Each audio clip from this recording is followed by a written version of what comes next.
Welcome aboard to podcast number 6 in the series of the Voyage to Back Yonder.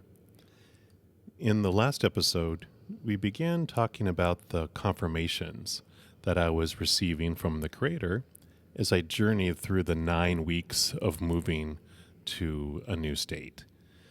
And I mentioned that we can receive these messages from so many sources if we'll open our minds and our hearts to be flooded with unconditional love.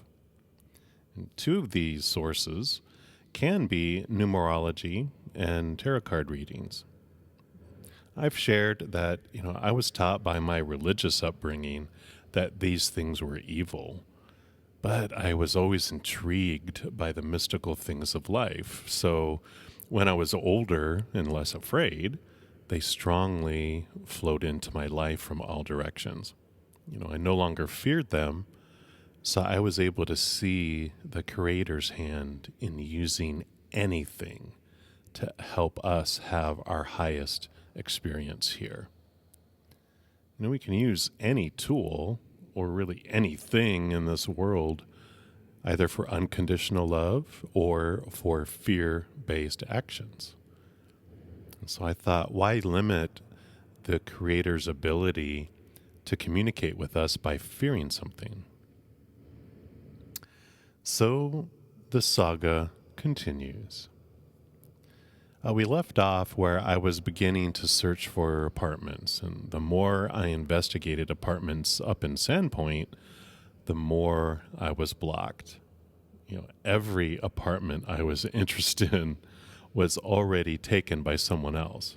My applications were delayed for days, and I was added to waiting list after waiting list. And as I was sitting replying to an email request to be put on yet another waiting list, I suddenly became aware that I had been tricked.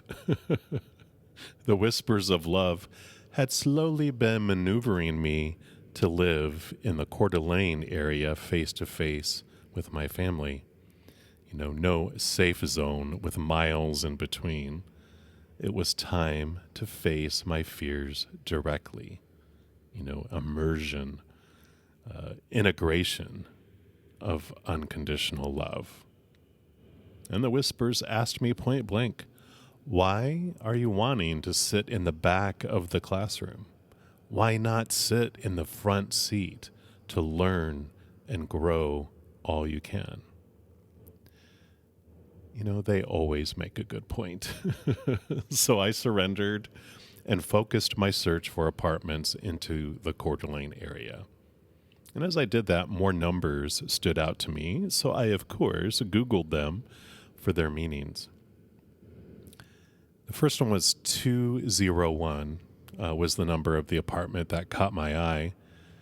And the number 2 is about faith and trust, diplomacy and adaptability, sensitivity and selflessness, balance and harmony, divine life purpose and soul mission. I was like, okay. Then I looked at the number 0, and that signifies developing one's spiritual aspects, the beginning of a spiritual journey, highlighting uncertainties that may entail listening to intuition and the higher self, because that is where I would find my answers. And finally, the number 1 in the 201 reminds us that we create our own realities with our thoughts, our ideas, our beliefs, and our actions. We create our beginnings, our motivations, our progress, our self-reliance, our achievement, our attainment.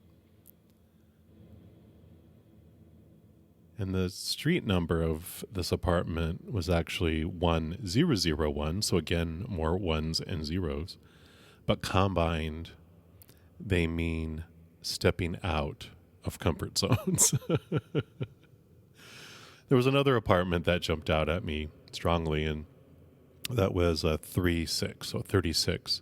And that combination of the 3 and 6 means like a paradigm shift from the materialistic and economic facets of life to a life of total love and mysticism. Ideas transformed into reality by actions. I mentioned that once you receive your little materialistic goals and the happiness of the whole family, then it's time to think about the changeover to spiritual transformations while you're following a path of spiritual awareness. And the last sentence was, your worldly desires are being met with the help of the angels. And it was funny because the number 3 was appearing everywhere for me. And, with a week left before I was packing up to move, our condos installed new mailboxes. So they instructed us to go to the clubhouse to sign for our new keys and obtain our new mailbox numbers. And I just knew that my mailbox would have a 3 in it because it was happening everywhere. But then my expectation was shattered when they said it was the 4th box and the 16th slot. I thought, oh man, I thought it'd been so cool if it was box 3, slot 16, because that would match, the Bible scripture about the love of God, John 3:16. I'm like, oh well. So I signed for my keys and I went to go make sure that my key actually worked. And when I went to the little map they gave us to tell me, where the boxes are, when I went to the 4th box, to the 16th slot, my key didn't work. So, I double checked the map and I'm like, yeah, that's supposed to be the right one. So instead of looking at the map, I kind of counted the boxes and I'm like, well, that's the 4th box. And that box was 1703. There was my 3. And I tried it and the key fit. Because love fits. All the numbers kept adding up and showing me the same messages. Trust me. You're being taken on a new spiritual journey to integrate unconditional love into your physical realm and existence. Something else that appeared through this transitional journey over that time frame was the Tree of Life. Ironwood was the name of the apartments I had settled on moving into, which Ironwood means Tree of Life. And on the day that I decided, okay, this is where I'm going to move, I went to obtain, a cashier's check to mail to them to reserve an apartment. And as I drove out of my condo complex, I realized that the apartments right next door to where I was living, and also where I used to actually live with my mom in those apartments a few years earlier, well, they had been renamed. Yep. The new name of these apartments was Ironwood Apartments. I was like, wow. So I went and got the cashier's check and mailed it. When I got home from mailing the check, the first ad appearing on my Facebook page was from one of these jewelers I had previously purchased from, and they were advertising a mother and child Tree of Life pendant. I was like, are you serious? My mom and I lived in those apartments. So I was like, wow, that is crazy. And I went to like I mentioned, I journaled all this experience. And so when I went to my journal to write this down, I noticed that there was a Tree of Life on the front of my journal that a friend had given me. I just sat back in my chair amazed that this tree was appearing everywhere. And as I glanced over at, a wall near me, I was like, oh, yeah, there's a Tree of Life tapestry hanging on my wall.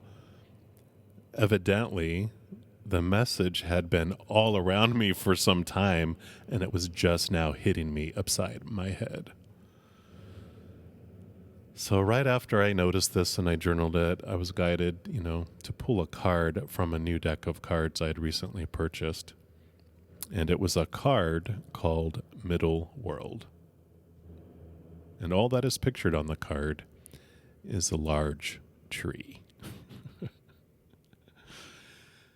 My last Sunday in Colorado, week 8, I pulled a card for my weekly Sunday blog post, and it was called The Eagle. And the message of the card was that, the eagle comes from the east, the place of the rising sun, of new beginnings.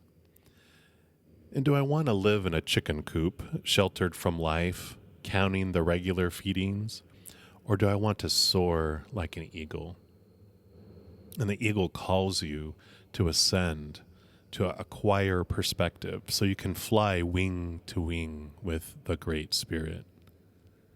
No more excuses. The time is now to fly to your chosen purpose. If you postpone it, you're betraying yourself. So free yourself and live your highest destiny. Fly. Wow. Okay. No doubt I'm heading to a new beginning, and it will ignite some new adventures into unconditional love. And then, as I was putting the cards away, I was urged to look at the bottom of the deck I had just shuffled and pulled the Eagle card from.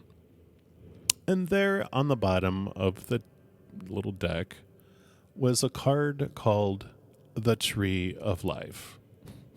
Literally, written on the card was The Tree of Life. This was a new deck. I didn't even know that it had that card in there. So it was at this point I was instructed to read the meaning of the card according to the book that had come with this deck.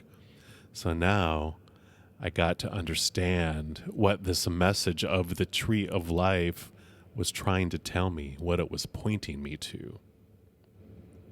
And these are the big things that it pointed out to me. As I read, it said, its deep roots reach into the low world, the unconscious, while its branches reach to the heavens, the course of destiny. To be whole in your life's journey, it's important to have the deep roots and the high branches. What nutrients do you need to add to your soil to grow strong? What dreams do you want to awaken to create a mindful destiny? Reflect on how you want to blossom, the kind of fruit you want to produce, and where you want to sow your new seeds. Be a conscious creator. And one thing that popped into my head with this message was a picture of a tree that didn't have a lot of roots into the lower world, but huge branches reaching to the sky. Eventually, it became top-heavy and crashed to the ground. I'd been focusing on growing to the heavens for several decades, and though I had many years of being rooted in the fear of the subconscious lower world, it was time to grow both in a balanced state. It felt like my branches had caught up to the root growth, so it was time to feed both. Because, being 100% heavenly minded would do little earthly good for my journey of contrasting unconditional love against conditional love. The same that, living 100% in the fear world would not also be a distinct contrast. White against white, black against black. We can't see that contrast. But the light right next to the dark, brilliant. So yes, I would get to keep my alone time with the Creator in my temple of bliss, but I also would be re-exposing myself. Well, wait, that sounds a bit odd. I would explore the amusement park of fear with awareness of who I really am. A powerful, supernatural, eternal spirit being made from unconditional love. I'd be able to see the leaves of fear float by in a stream of thought in front of me without having to reach down, pick them up, and consume them. I would be able to sail on the oceans of love and experience the storms of life with the knowledge that the real I can never seek, never end, or die. even if my physical ship would sink or be destroyed, I am eternal. Now that the message was delivered for the Tree of Life, my experience with that apartment complex ended. I was unable to reach them, to confirm that I had the apartment for the next Monday. So I turned to trying to find another apartment where I could get through to someone and, speak with them. Every other apartment complex I contacted in Coeur d'Alene didn't have anything available until June, and I needed that beginning of May. So my very last phone call to apartments had a sister complex in Post Falls, which is just west of Coeur d'Alene. So I took a deep breath and I called them. And next episode, we'll finish up my 9-week experience and find out what happens. Dun, dun, dun. But until next week, ask yourself, what nutrients do you need to add to your soil to grow strong? What dreams do you want to awaken to create a mindful destiny? Reflect on how you want to blossom, the kind of fruit you want to produce, and where you want to sow your next seeds. There are no supposed tos. You get to choose. You get to be a conscious creator. Enjoy your voyage. I love you.